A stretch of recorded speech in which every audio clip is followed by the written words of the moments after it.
वक्फ property कानून का section 40 एक सेक्शन बता रहा हूं मैं, सेक्शन 40 वक्फ प्रॉपर्टी कानून 2013। ये बड़े बड़े मठ, ये बड़े बड़े अखाड़े, ये बड़े बड़े ट्रस्ट, ये मंदिर, ये कोठियां, 5 कारें, 4 बीघे में मकान, 20 बीघे में फार्म हाउस आपका नहीं है।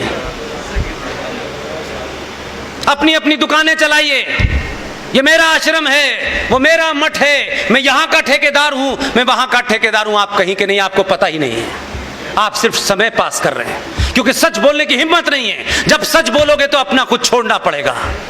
सेक्शन 40 ने यह ताकत दी है भारत की पार्लियामेंट ने। वक्फ प्रॉपर्टी कानून 2013 में वक्फ बोर्ड के 2 जाहिल मौलाना इसी डीएस कॉलेज के हॉल के बाहर इसका मुआयना करें, आपको बताएं या ना बताएं, कानून है ये। और उसमें कहा गया है 40 में, if they feel, if they understand, अगर उन्हें यह लगता है और उन्हें यह महसूस होता है कि ये हॉल वक्फ की प्रॉपर्टी पे बना हुआ है। वो कानून क्या कहता है अगली लाइन में?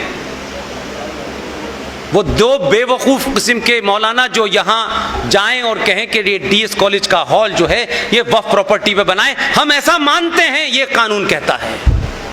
उनको ये इजाजत दी गई है कि the immediate competent authority of that area, whether it is district magistrate और एसपी सिटी और एसएसपी और एमडीसी और what ever you call it, उनको आदेश देने का अधिकार है कि वो 2 मौलवी भारत यहां अलीगढ़ के डिस्ट्रिक्ट मजिस्ट्रेट को ऑर्डर करेंगे कि इस जगह को 24 घंटे में खाली कराया जाए।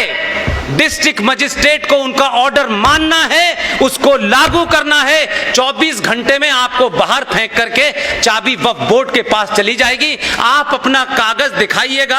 आपके उस कानून के तहत यह कह दिया गया है कि आप हाई कोर्ट जाएंगे तो हाई कोर्ट को यह आदेश है कि वो इसकी सुनवाई नहीं करेगा।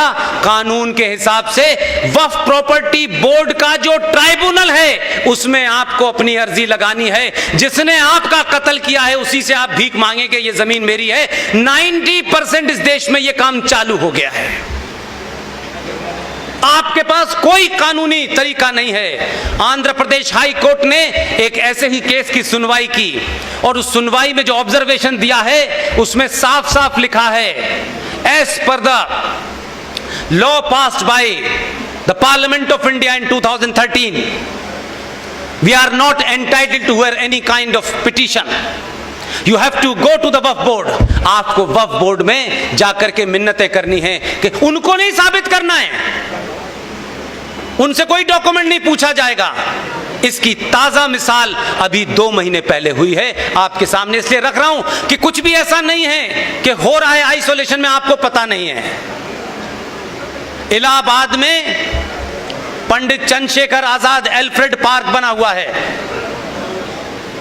उस एल्फ्रेड पार्क में देश के तमाम महानुभाव टहलने जाते हैं। हम कितने इग्नोरेंट हैं, कितने कायर हैं, कितने मक्कार हैं, क्योंकि हम ये चाहते हैं कि हमारी लड़ाई, भगत सिंह लड़े, हम क्यों लड़ेंगे?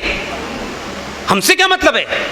हम तो टहलने आए हैं। ये क्या हो रहा है, होने दो। उस पार्क के अंदर कुछ पागलों ने कब्रें भी बना दी, मजार भी बना दी और वहां एक कुछ क्या बोलते हैं उसको, मस्जिद भी बना दी। ये काम बड़े बड़े वकील नहीं करते, बड़े बड़े संगठन नहीं उठाते। वैसे वो 24 घंटे राष्ट्र में लगे हुए हैं। पंडित हरिशंकर जैन, उनके बेटे विष्णु शंकर जैन ने उन तस्वीरों को इकट्ठा किया, कोविड के जमाने की बात है, और कहा कि ये इल्लीगल ढांचा अभी बना है, इससे पहले ये नहीं था। इत्तेफाक से उस दिन इलाहाबाद हाई कोर्ट में एक्टिंग चीफ जस्टिस थे। वर्चुअल कॉन्फ्रेंसिंग हुई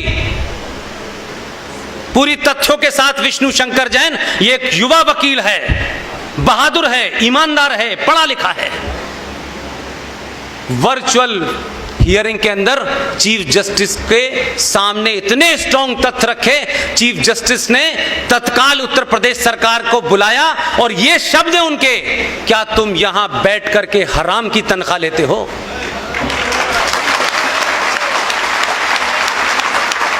बाध्य कर दिया विष्णु शंकर जैन ने, acting chief justice Allahabad high court को ये शब्द बोलने पड़े और उन्होंने कहा कि अगली डेट से पहले मुझे पूरी रिपोर्ट सबमिट करना। हम गली